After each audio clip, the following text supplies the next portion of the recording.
Ang kaharian ng Diyos ay katulad ng libadura na inihalo sa masa. Isang bagay na hindi mo makikita, isang bagay na halos hindi napapansin, isang bagay na maliit, tahimik, nakatago, pero may kakaibang kapangyarihan. Isipin mo ito, may isang babae na naghahalo ng harina, maraming harina, mabigat, karaniwan, walang buhay. Pagkatapos, naglagay siya ng kaunting libadura. Hindi ito sumabog, hindi ito gumawa ng ingay, walang dramatic moment, pero iniwan niya ito. At habang lumilipas ang oras, may nangyayaring hindi mo nakikita. Unti-unti, tahimik, malalim, binabago ng libadura ang buong masa. At dito, nagsalita sa Jesus. Isang maikling talinhaga, pero may dalang kapangyarihan na kayang baguhin ang pananaw mo sa kaharian ng Diyos. Matthew chapter 13 verse 33, sinabi ni Jesus, ang kaharian ng langit ay tulad ng libadura na kinuha ng isang babae at inihalo sa 3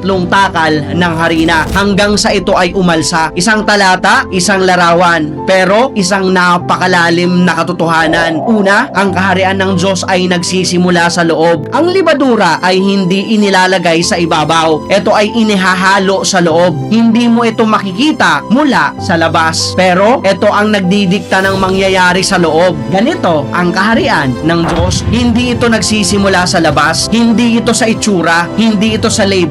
Hindi ito sa relihiyon. Ito ay nagsisimula sa puso. Kapag ang kaharian ng Diyos ay pumasok sa puso ng tao, may nangyayaring pagbabago na hindi agad nakikita ng iba. Pero totoo, malalim at makapangyarihan. Ang libadura ay maliit. Kung titingnan mo parang walang epekto. Pero kapag ito'y naihalo, binabago nito ang buong masa. Hindi kalahati, hindi bahagi lang, buo. Ganito rin ang kaharian ng Diyos. Kapag pinayagan mong pumasok ang Diyos sa buhay mo, hindi niya babaguhin ang isang bahagi lang. Babaguhin niya ang pag-iisip mo, pananalita mo, desisyon mo, relasyon mo, at pagkatao mo. Hindi ito surface level change. Ito ay total transformation. Ang libadura ay hindi maingay, hindi ito sumisigaw, pero habang tahimik, gumagalaw. Ganito rin ang kaharian ng Diyos. Minsan, hindi mo mararamdaman agad. Minsan, hindi mo makikita agad ang resulta. Pero habang nananatili ka sa Diyos, may nangyayaring pagbabago sa loob mo. Dati, madali kang magalit. Ngayon, marunong ka nang magpigil. Dati, puno ka ng takot. Ngayon, may kapayapaan ka na sa iyong puso. Dati, wala kang direksyon. Ngayon, may layunin na ang buhay mo. Tahimik, pero totoo. Sinabi ni Jesus na ang libadura ay inihalo sa 3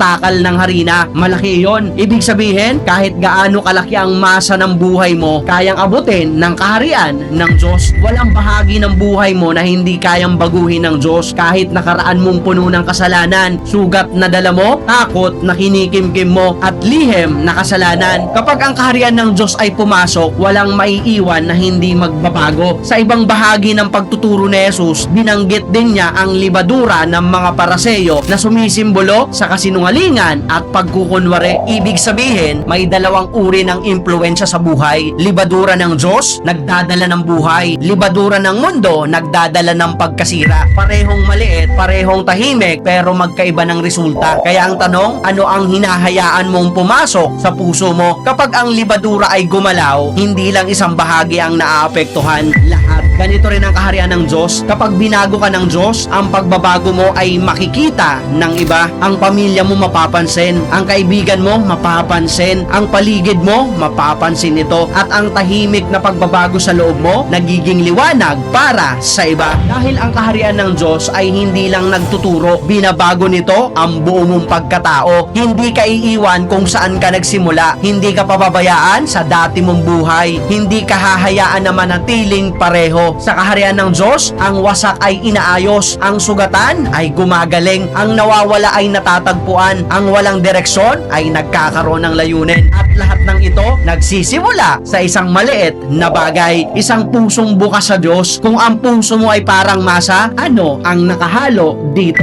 Takot, galit, kasalanan, pagmamataas, o hinayaan mo na bang pumasok ang kaharian ng Diyos? Dahil kung ano ang nasa loob mo, yun ang huhubog sa buhay mo. mo, isang maliit na libadura, tahimik, hindi pansinin, pero may kapangyarihang baguhin ang lahat. Ganito ang kaharian ng Diyos. Hindi ito nagsisimula sa ingay, hindi ito nagsisimula sa laki. Ito ay nagsisimula sa loob, sa isang pusong handang magpasakop sa Diyos. At kapag pinili mong hayaan ang Diyos na kumilos sa loob mo, darating ang araw na hindi ka na makikilala ng dati mong sarili dahil ang dating ikaw napalitan na ng bagong buhay. At ang bagong buhay na iyon ay bunga ng kaharian ng Diyos na kumikilos sa loob mo. Kaya ngayon, ang tanong ay hindi malaki ba ang kaya mong gawin? Ang tanong, handa ba akong hayaan ng Diyos na baguhin ang buong pagkatao ko? Dahil kapag pinili mo ang kaharian, ang maliit na simula ay magiging isang buhay na puno ng pagbabago, layunin at presensya ng Diyos. At doon mo mararanasan na ang kaharian ng Diyos ay hindi lamang sa salita, kundi kapangyarihang bumabago sa buong